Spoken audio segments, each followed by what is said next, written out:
The auction block was 3 meters of polished obsidian, and the thing chained to it had killed 6 guards getting there.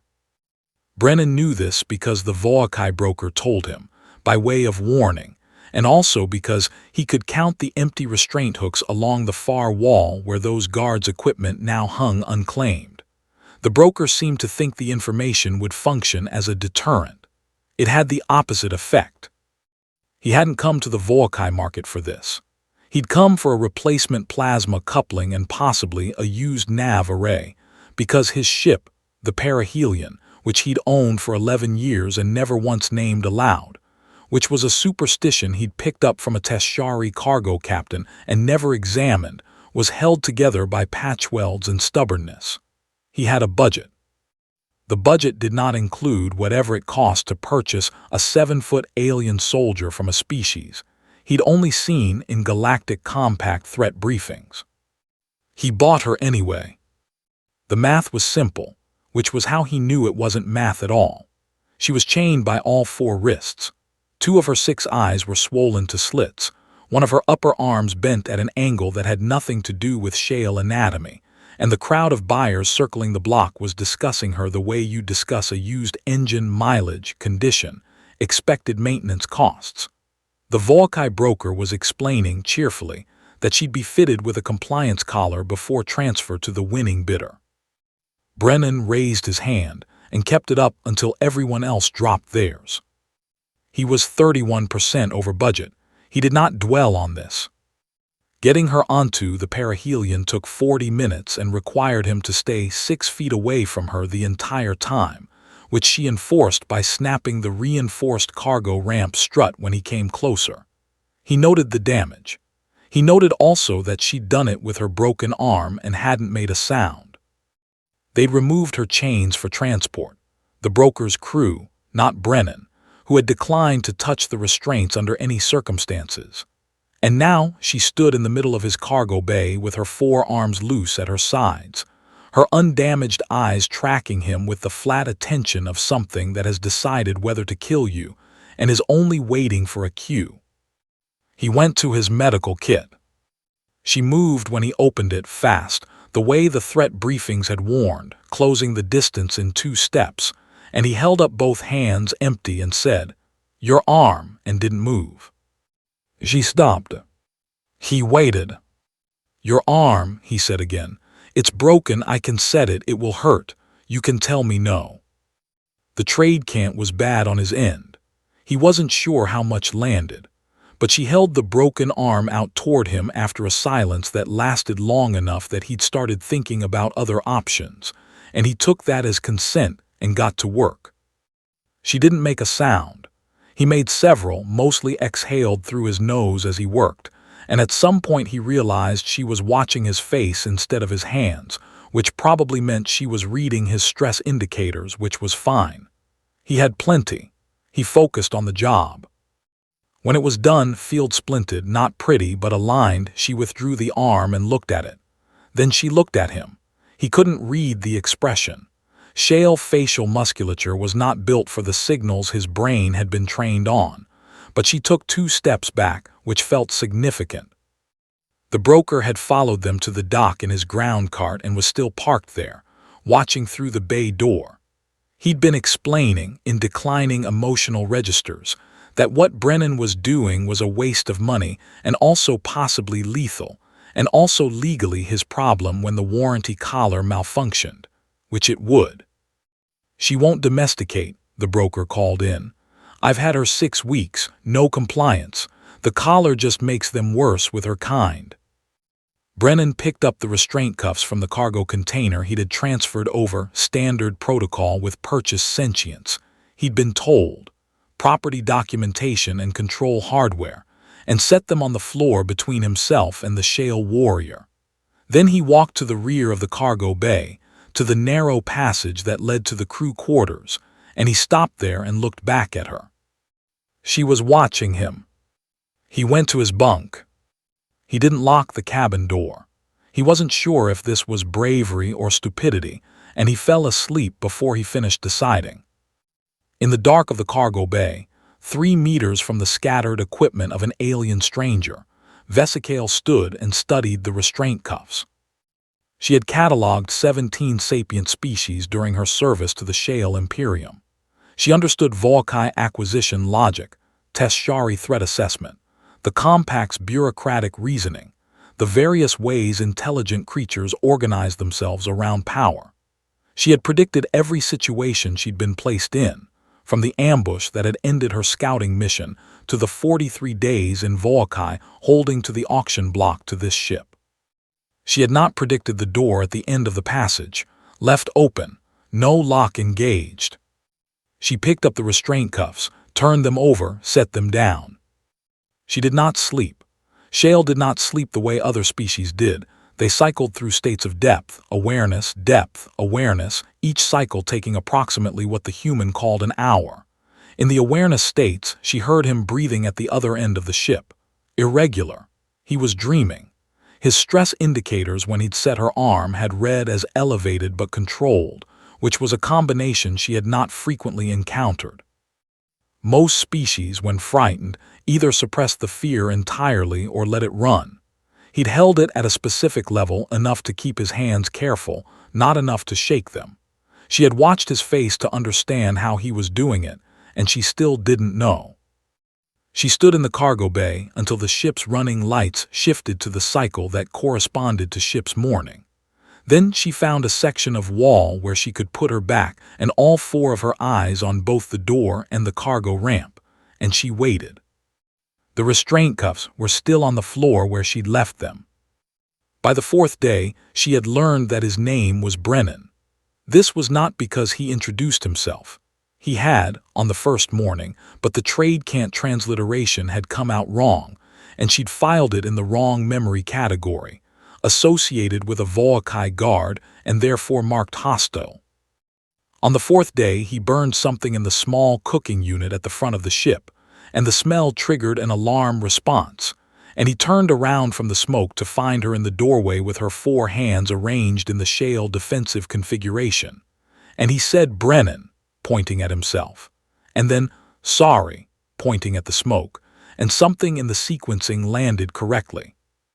She said it back, Brennan. The human phoneme was imprecise for Shale articulation. She noted the error and corrected it 3 times until he nodded. He handed her a plate of something that had not burned, and then sat down and ate his own portion, which had. By the 8th day, she had stopped flinching when he crossed behind her. She had identified this change in herself and spent 2 awareness cycles trying to categorize it. The closest Shale framework was preliminary Keth Shore, the early-stage bond between warriors who had bled together, but that wasn't accurate. They hadn't bled together. He hadn't bled at all. He moved through the ship with a careful, consistent pattern, announcing himself at doorways in a sort of low-register auditory signal that she understood was intentional, and she had learned the pattern and her nervous system had filed it as non-threat, which was, if she was being precise, not how she normally filed bipedal aliens who'd paid currency for her. She spent most of 1 awareness cycle on this, arrived at no conclusion. On the 12th day, the Volkai recovery vessel intercepted them at the Hessa 4 transit point. She knew what it was before the ship's proximity alert registered. She'd heard that engine signature in the market bay. They were 4 minutes out, and Brennan was at the nav console running the numbers with the focused quiet of someone who knew the numbers weren't going to help, and he called back to her. I'm going to try talking to them. Stay, he paused. You can do whatever you want. She had already moved to the weapons locker. It was locked. She turned around and held his eyes and waited. He crossed the bay in 6 steps and opened it. The Volkai sent 4 crew members in environment suits. They were armed with restraint trigs, the long-range kind, neural disruption, rated for Class 4 strength, and they came in through the cargo ramp breach with professional spacing that told her they'd done this before. She gave them 90 seconds, she counted. The first one she disarmed by breaking the weapon and using it. The second she put through the cargo netting. 3 and 4 came in together, which was tactically reasonable but logistically a problem for them, because the cargo bay was narrow and she was not. The restraintrigs fired twice.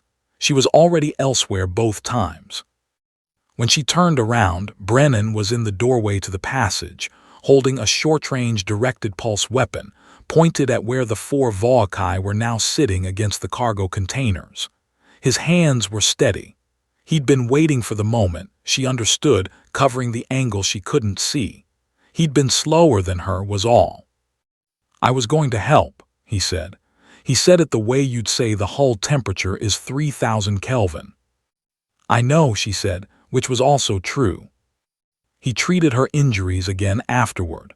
The restraintrigs had grazed her twice, which created a specific type of neural bruising along the upper secondary arm. She sat still for it.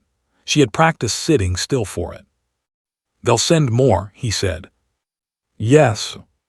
We need to be somewhere the Volkai market doesn't operate." "Compact space," she said. "Core systems." "That's a long way." She looked at him. Yes. He finished what he was doing with the medical kit and packed it back up and said, "Okay," in the tone that she had learned meant he'd made a decision and wasn't planning to explain it, and he went back to the nav console. She sat in the cargo bay. The shale had a word Kethshore for the thing that happened between warriors who had survived together. It was a precise word. It had a protocol attached to it, a series of acknowledgments and obligations, a covenant that both parties entered with formal understanding. She had shared *Kethshore twice in her service. She knew its weight. This was not that. She did not have a word for what this was. She checked her shale vocabulary, which was extensive, and then checked the 17-species catalog and found nothing that fit. The humans were not well documented in shale records. Too new to the galaxy, too scattered, too.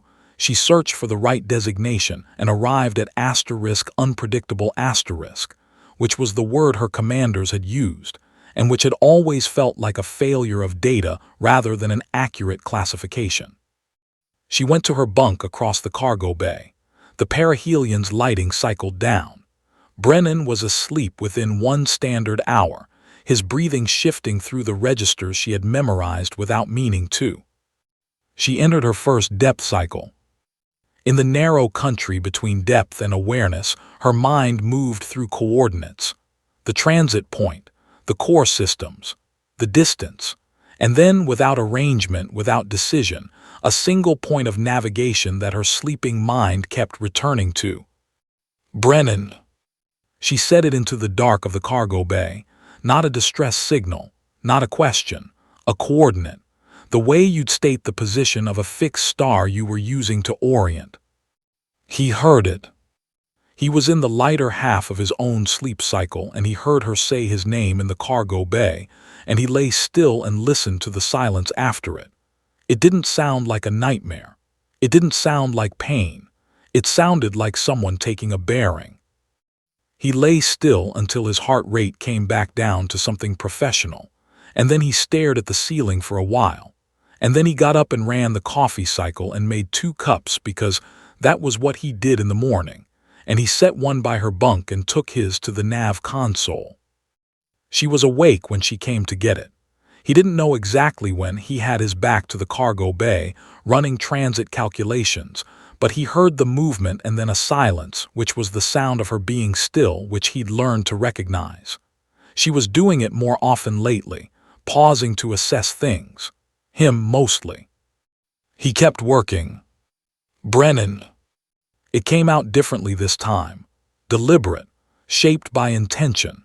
He recognized the phoneme correction she'd made on the 4th day. She'd tuned it, refined it, and now it was crisp and clear and unmistakably him.